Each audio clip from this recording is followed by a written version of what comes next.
Gulf के हमारे सभी मित्र देशों की सरकारें भी हमारे देश के नागरिकों का पूरा ध्यान रख रही है। मैं उन सभी सरकारों का भी आभारी हूं। वहां हर देश पे जो हमारी एम्बेसीज है, हमारे मिशन है, वे 24/7 उनकी मदद कर रहे हैं। किसी को भी खाना पीना चाहिए, मेडिकल हेल्प चाहिए, रहने के लिए हेल्प चाहिए, कानूनी सहायता चाहिए, ये सब सुनिश्चित किया जा रहा है। लेकिन साथियों, ये बहुत बड़ा दुर्भाग्य है कि कांग्रेस पार्टी इतने बड़े वैश्विक संकट में भी राजनीति ढूंढ रही है।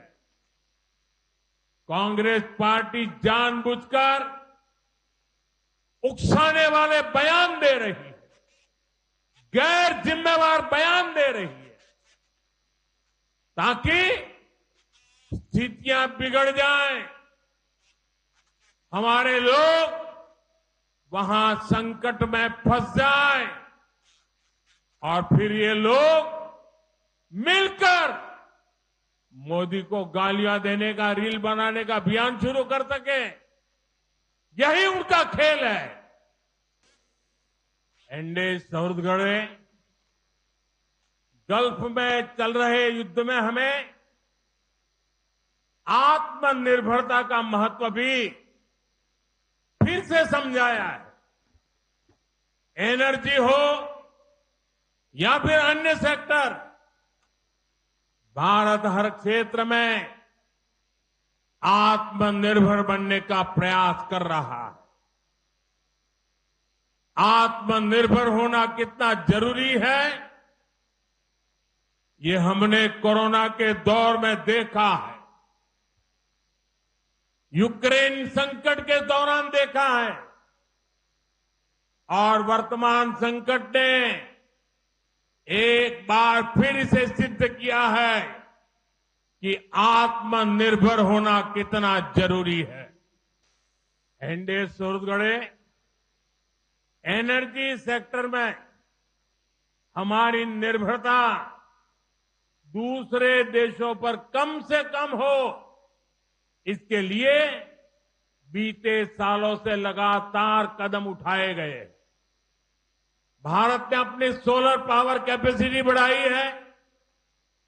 अभी कुछ देर पहले केरलम में भी एक सोलर प्रोजेक्ट का काम शुरू किया गया है।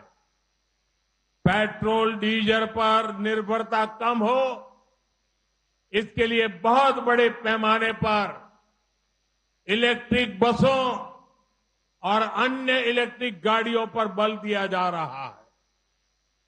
रेलवे का 100% इलेक्ट्रिफिकेशन किया जा रहा है।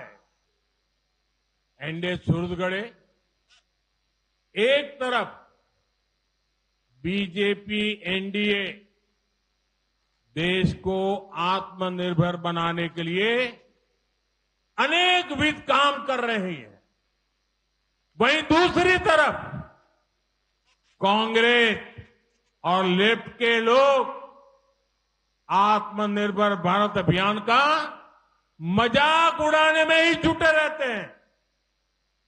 कांग्रेस और लेफ्ट ने मिलकर सरकारें चलाई है। इन्होंने देश को विदेशों पर ज्यादा से ज्यादा निर्भर ही बनाया है।